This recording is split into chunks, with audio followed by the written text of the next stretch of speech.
सहनाववतु सहनौ भुनक्तु सह वीर्यं करवावहै तेजस्विनावधीतमस्तु मा विद्विषावहै। ओम शांति शांति शांति। वैदिक जीवन पद्धति की इस कक्षा में आप सभी दर्शकों का, श्रोताओं का हृदय की गहराइयों से हार्दिक अभिनंदन है, वंदन है। ऋग्वेद के चतुर्थ मंडल का हम स्वाध्याय कर रहे हैं और चतुर्थ मंडल में हमने 9वें सूक्त तक जो बहुत ही सुंदर प्रार्थना पूर्वक जीवन को जीने की बात कही है और पापों से हम दूर रहें।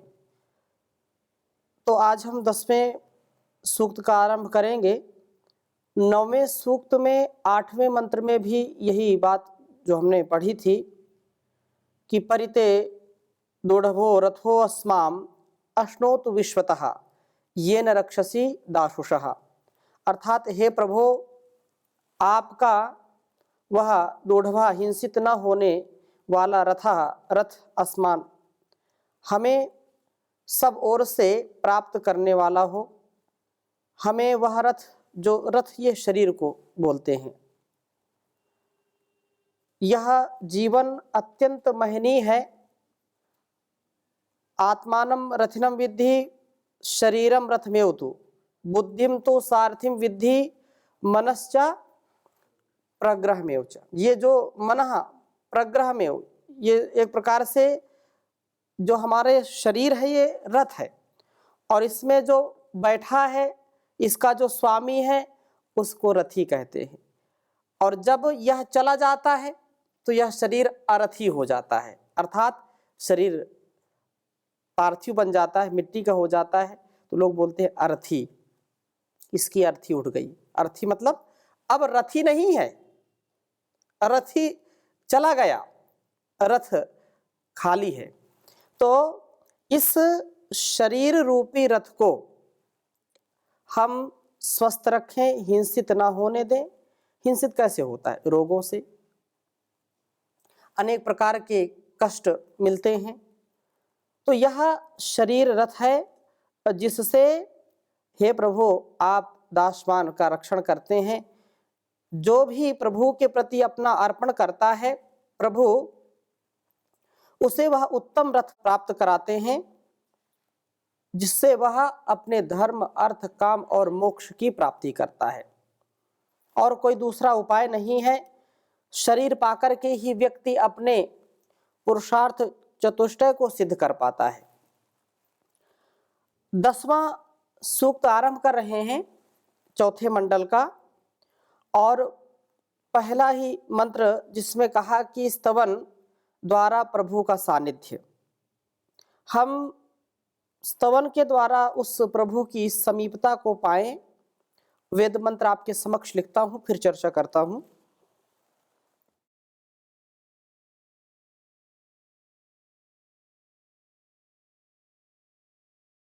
ओम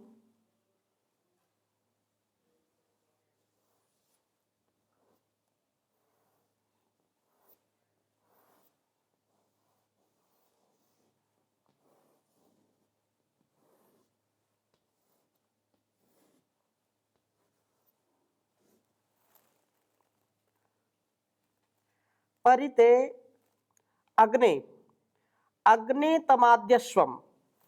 ओम अग्ने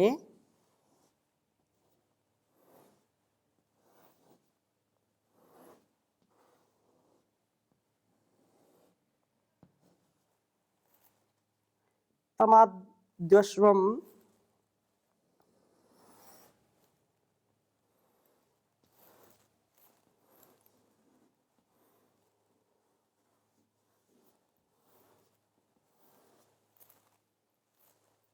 तमाद्यश्वम।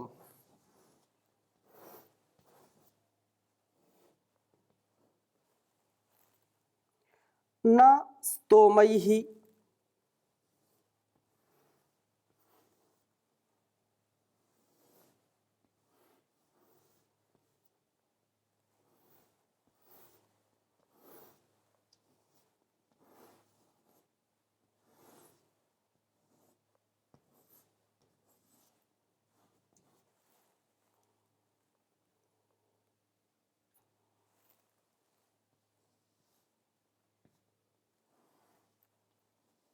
स्तोमैः क्रतुं न भद्रम्।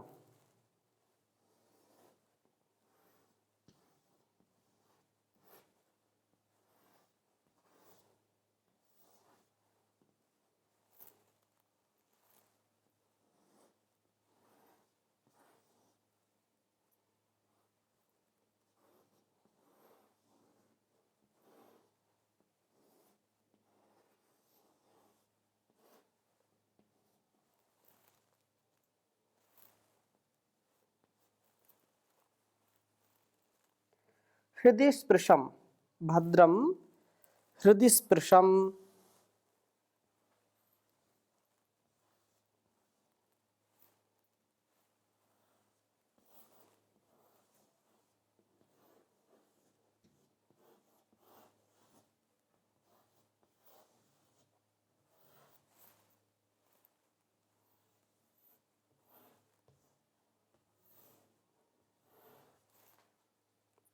ऋद्ध्याम ता ओहिः।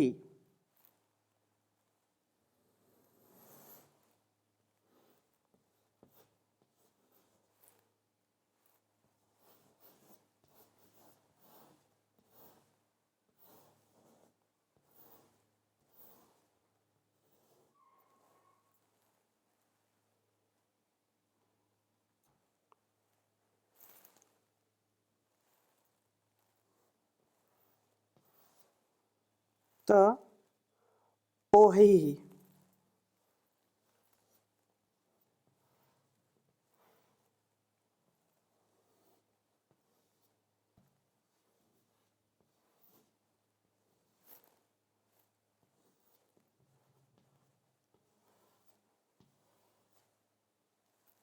ऋग्वेद के चतुर्थ मंडल के 10वें सूक्त का यह पहला मंत्र है।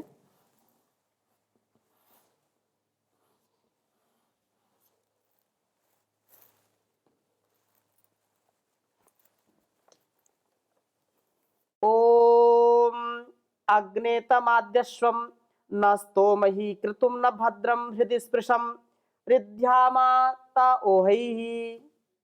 ओम अग्नेतमाद्यश्वं न स्तोमैः क्रतुं न भद्रं हृदि स्पृशं ऋद्ध्यामा ता ओहैः।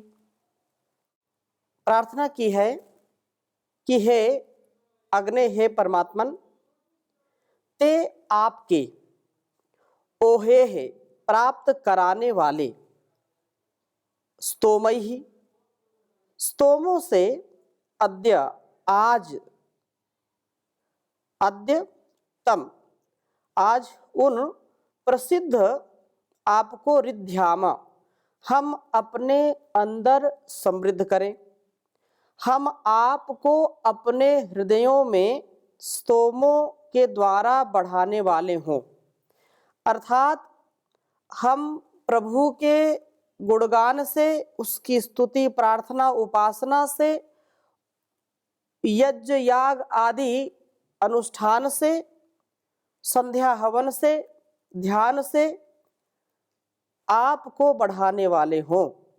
आपकी भक्ति हृदय में हम विस्तृत करने वाले हों। अतिशय प्रेम से, अतिशय श्रद्धा भक्ति निष्ठा के साथ हम आपकी स्तुति प्रार्थना उपासना करें, आपका सुमिरन करें, आपका स्तवन करें, जिससे हमारे अंदर की जो संकीर्णता है, जिससे हमारे अंदर का जो कलुषित भाव है, जिससे हमारे अंदर का जो तुच्छ स्वार्थ है, वह मिट जाए और हम पूर्ण रूप से निर्मल हो जाएं। हम शुचिता पवित्रता से युक्त हो जाएं, अपने कलमशों से मुक्त हो जाएं। तो इस प्रकार से आपकी स्तुति करते हुए उन स्तुतिवाचक शब्दों से प्रेरणा को लेकर के वैसे ही बनते जाएं, और वैसे ही बनते हुए आपको अपने में दीप्त करने वाले हों। ये शब्द बहुत ही चमत्कार हमारे जीवन में लाते हैं। शब्दों का अर्थ स्वाभाविक रूप से हमारे अंदर स्थिर होता चला जाता है जब हम नित्य प्रति उन शब्दों को सुनते हैं और सुन करके उन पर चिंतन करते हैं। चिंतन करते हैं तो हमारा स्वाभाविक जीवन उन्नत होता चला जाता है। यह परम सौभाग्य की बात है कि हम वेदों के स्वाध्याय में अपने को लगा करके रखें। हम एक एक वेद मंत्र को पढ़ें, समझे, जाने और उसको जीने का प्रयास करें। हम भक्ति करते हैं ईश्वर की, हम उसकी उपासना करते हैं, तो ईश्वर को इससे लाभ क्या है? ईश्वर को लाभ नहीं है, लाभ तो हमको है। हम जब उसका चिंतन करते हैं, जब ओंकार का उच्चारण करते हैं, तो ओंकार को, उस परमात्मा को उससे कुछ लाभ नहीं है, लाभ हमको मिलता है। ऐसे व्यक्ति कुछ ना कुछ तो विचार मन में करता ही रहेगा, तो अच्छे विचार क्यों ना करें? यदि मन हमारा एक क्षण के लिए भी खाली नहीं रहता है और नहीं रह सकता है, तो फिर हम अपने मन मस्तिष्क में गलत विचार क्यों लाएं? हम उस ईश्वर की भक्ति करें, उसकी उपासना करें, और उसकी उपासना से अपने अंदर की जो अविवेक पूर्ण इच्छाएं हैं, जो अविवेक पूर्ण वासनाएं हैं, उन वासनाओं का शमन करें। यही एक मूल उपाय है कि हम प्रभु की सन्निधि पाएं, प्रभु के द्वारा बताए गए मार्ग का आलंबन लेकर के हम वहां पहुंचे जहां हमको जाना है। यूं तो संसार में लोगों का जन्म होता है, और जन्म होता है, मृत्यु भी आती है। जातस्य ही ध्रुवं मृत्यु, जिसका जन्म हुआ है उसकी मृत्यु भी सुनिश्चित है, और यह भी सुनिश्चित है जिसकी मृत्यु है उसका नया जन्म भी है। तो हम ऐसे जीवन को जिएं जो अपने जीवन को भी दिव्य भव्य और प्रकाश से युक्त करे, तथा प्रकाश ऐसा जो दूसरों को भी प्रकाशित कर सके, दूसरों के जीवन में भी भक्ति का समावेश कर सके। भक्ति से हम इतना सुंदर वातावरण बना लेते हैं, अपना स्वयं का भी अस्तित्व विकसित होता है। एक आभा मंडल, एक तेजोमय जो हमारा व्यक्तित्व, कृतित्व है, नेतृत्व है, वह दूसरों को भी प्रकाशित करता है। और जो लोग भक्ति से विमुख हैं, भक्ति के विपरीत आचरण करते हैं, जिसमें अश्रद्धा है, जिसमें अधर्म का भाव है, अन्याय का भाव है, वह कभी भी भक्ति के स्वभाव वाला, शांति और आनंद के स्वभाव वाला नहीं हो सकता है। उसके जीवन में शांति का, भक्ति का, आनंद का सदा अभाव ही रहेगा। इसलिए हम भाव के साथ इस वेद मंत्र के भाव को समझें, तो जिसकी भावना अच्छी है, सच्ची है, तो भावना से ही भावना पहले बनाएं, पढ़ना है। अब भावना है, इच्छा है, पढ़ेंगे, तो भावना में भाव ना हो तो भावना बेकार है, और भावना में यदि भाव है तो भावना से भव पार है। तो इस संसार का भव जो है, जो संसार, असार संसार, ये भवसागर है। इसमें पार होने का क्या उपाय है? यही प्रभु की शरणागति। प्रभु का जो प्रिय बन जाता है, प्रभु का जो भक्त बन जाता है, वही इस अपार संसार समुद्र से पार हो जाता है। इसलिए कहा कि इस संसार में व्यक्ति का सच्चा साथी कौन है? तो उसका स्वयं का विचार। शत्रु क्या है? उसका विचार, उसकी इंद्रियां हैं। विचार जैसा होगा, इंद्रियों के साथ मिल गया तो व्यक्ति को नरक की ओर ले जाता है, और अगर उसके दिव्य भाव उसके साथ देते हैं, उसका मार्गदर्शन करते हैं तो दिव्य भाव से उसका दिव्य जीवन बन जाता है। इसलिए अपार संसार समुद्र मध्य समजतो में शरणम किमस्ति गुरु कृपालु कृपया वदयिता दुशेष पादाम्बुज दीर्घ नौका। आचार्य लिखते हैं कि संसार के समुद्र में पार कैसे जाए। तो गुरु से शिष्य प्रश्न पूछता है कि अपार संसार समुद्र मध्य समझतो में शरणम की मस्ती, मैं डूब रहा हूं, मैं बिल्कुल इसमें डावाडोल हो रहा हूं, मैं डूब रहा हूं, इसमें इसका उपाय क्या, इस समुद्र सागर से जो है इस पार होने के लिए, इस भवसागर से पार होने के लिए, संसार समुद्र से पार होने के लिए। तो कहा कि गुरु ने उत्तर दिया कि दुशेष पादाम्बुज दीर्घ नौका, ये जो बड़ी दीर्घ नौका है परम पिता परमेश्वर के चरण कमल की जो शरण में आ जाता है, जो उसकी शरणागति को प्राप्त कर लेता है, अर्थात उसके प्रिय आचरण में अपने को लगा देता है, वही इस भवसागर से पार होता है। तो यही बात सुंदर यहाँ पर कही है कि उन आप को हम अपने में समृद्ध करें, जो आप अश्वम न घोड़े के समान हैं। जैसे घोड़ा हमें लक्ष्य तक पहुंचा देता है, उसी प्रकार आप हमें लक्ष्य स्थान पर पहुंचाने वाले हैं। अर्थात जो अश्व है, अशुंग व्याप्तौ धातु से अश्व शब्द बनता है, तो जो मार्ग को जल्दी ही व्याप्त कर लेता है, जल्दी ही हमको मंजिल तक पहुंचा देता है, तो परम पिता परमेश्वर, क्योंकि अश्व संसार में जितने भी नाम हैं उस परमात्मा के गुणकर्म स्वभाव के अनुसार उसके भी नाम हो सकते हैं। पिछली कक्षा में भी हमने चर्चा की थी, क्योंकि जो हमको शीघ्रता से इस संसार के चक्र से आगे बढ़ा लेता है, आगे हमको कर देता है, लक्ष्य तक पहुंचा देता है, वह निसंदेह अशुंग व्याप्त जो अश्व के समान है।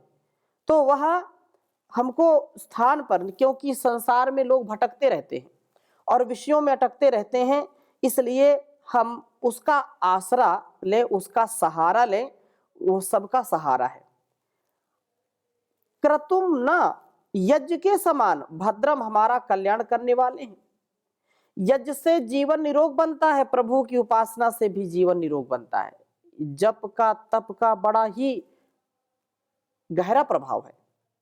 जो ओंकार का जप करते हैं तो यह वैज्ञानिक सत्य है कि उसका जो अंदर का जो नर्वस सिस्टम है, मन मस्तिष्क है, वह भी शांत होगा। ऐसे वाइब्रेशन से हमारा दिलो दिमाग बिल्कुल व्यवस्थित रहता है और हम तनाव से दूर हो जाते हैं।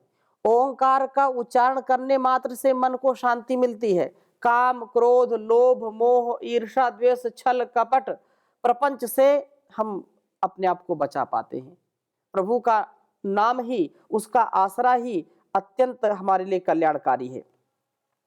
इसलिए हम मानसिक स्वास्थ्य भी प्राप्त करते हैं इसी से, और इसी से शारीरिक स्वास्थ्य भी प्राप्त करते हैं। प्रभु की उपासना से भी निरोगता व निर्मलता प्राप्त होती है। हे प्रभु, आप हृदय स्पर्शम, हमारे हृदयों में संपर्क वाले हैं। हम हृदयों में ही आपका दर्शन कर पाते हैं। हृदय स्पर्शम, कितनी सुंदर बात कही। हृदय स्पर्शम, आप बिल्कुल हृदय स्पर्श करने वाले हैं, आप हमारे हृदय में रहने वाले हैं। आपको हम सदा सर्वदा सर्वत्र अनुभव करें और आप ही हमारे आसरा हैं। हम स्तवन के द्वारा प्रभु की समीपता को प्राप्त करें। प्रभु हमारा कल्याण करने वाले हैं और हृदयों में हम प्रभु का दर्शन करते हैं, क्योंकि वे हमको हर प्रकार से बचाने वाले हैं। इस प्रकार से हम उसका सहारा लें। बहुत सुंदर बात कही है। सारे जहां के मालिक तेरा ही आसरा है, राजी है हम उसी में जिसमें तेरी रजा है।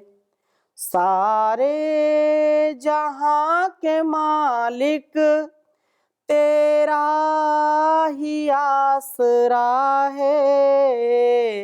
राजी है हम उसी में जिसमें तेरी रजा है।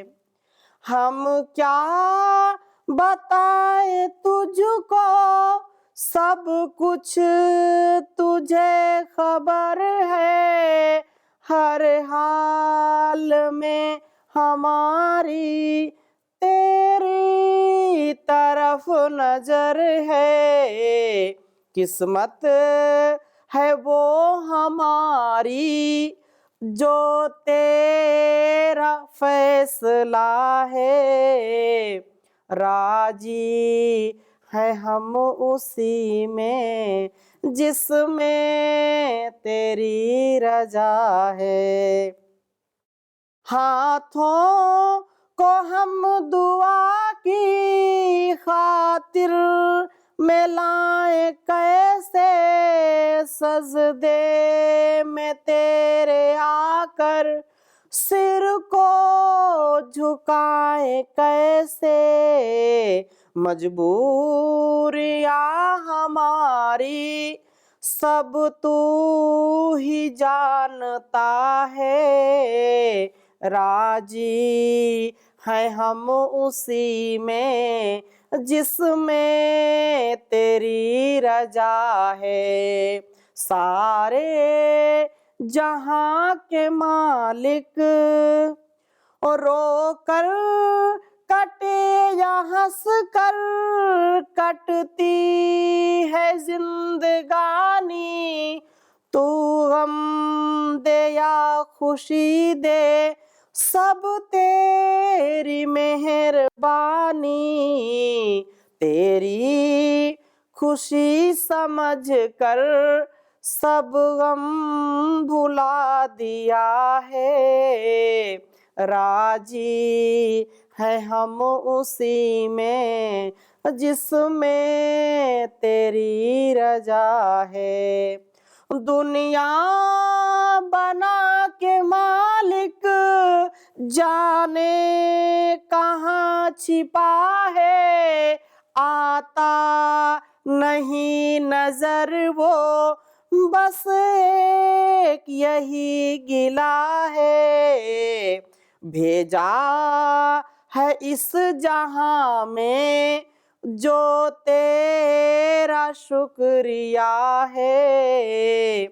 राजी है हम उसी में जिसमें तेरी रजा है। सारे जहां के मालिक तेरा ही आसरा है। राजी है हम उसी में जिसमें तेरी रजा है, जिसमें तेरी रजा है। तो हम प्रभु की जो आज्ञा है, जो उसका आदेश निर्देश उपदेश है, उससे विपरीत आचरण ना करें। और अब जब हम उसके हो गए, वो हमारा हो गया, तो फिर भेद किस बात का, फिर मतभेद किस बात का। हम पूरे आनंद के साथ जीवन को जी सकते हैं। प्रभु का स्तवन ही हमको प्रभु का सानिध्य प्राप्त कराता है। शब्दों का, उनके अर्थों का बहुत बड़ा संबंध है, शब्द और अर्थ। तो हम जब प्रभु के नाम का सुमिरन करते हैं, उनके गुणों का सुमिरन करते हैं, तो उनके गुणों में दयालुता, उनके गुणों में न्यायकारिता, उनके गुणों में सच्चिदानंद स्वरूप, उनके गुणों में सत्य और अनंत, जो जो हम नाम लेते हैं, उन नामों के अनुसार अपने जीवन में भी वैसी ही भक्ति, वैसी ही शक्ति का संचय हम करें। सबसे बड़ी बात यह है कि सुमिरन का अर्थ क्या है, जो स्तवन का अर्थ है, जो प्रार्थना है, वो प्रार्थना हमको वैसा ही बनाती है। या आत्मदा बलदा यस्य विश्व उपासते, जो आत्मा का बल देने वाला है और जिसकी संपूर्ण यह संसार उपासना करता है, तो हमको भी वैसी उपासना करनी चाहिए। सनो बंधुर जनिता सविधाता, वो हमारा बंधु है, वो हमारा जनिता है, वो हमारा विधाता है। तो ये जो प्रार्थनाएं हैं, वयम श्याम पतयोरयिणाम, हम ऐसे ही एक एक शब्द को जब बोलते हैं, विश्वानि देव सवितर दुरितानि परासुव यद भद्रम तन आसुव, कि हम ऐसे गुण कर्म स्वभाव वाले बन जाएं प्रभु, जिससे हमारे सारे दोष दूर हो जाए। जो भी है, जो अभद्र है, कल्याणकारी है, उन सबको दूर कर दीजिए, और जो भद्रता है, जो कल्याणकारिता है, उससे हमको युक्त कर दीजिए। तो ये जो प्रार्थना है, जो स्तवन है प्रभु का, इससे हमारे स्वभाव में, हमारे वाणी व्यवहार में अमूल चूल परिवर्तन होता है। श्रद्धा भक्ति के साथ हम स्तवन करें तो प्रभु की हमको सन्निधि प्राप्त होती है, उसकी निकटता, उसकी सन्निकर्षता हमको प्राप्त होती है। इस वेद मंत्र का यही भाव है। इस भाव से हम ओतप्रोत हो और ऐसा ही हमारा स्वभाव बन जाए। तो इन्हीं शुभकामनाओं के साथ आज की कक्षा को यहीं पर विराम देते हैं। आगे नए मंत्र के साथ चर्चा करेंगे। ओम शांति शांति शांति।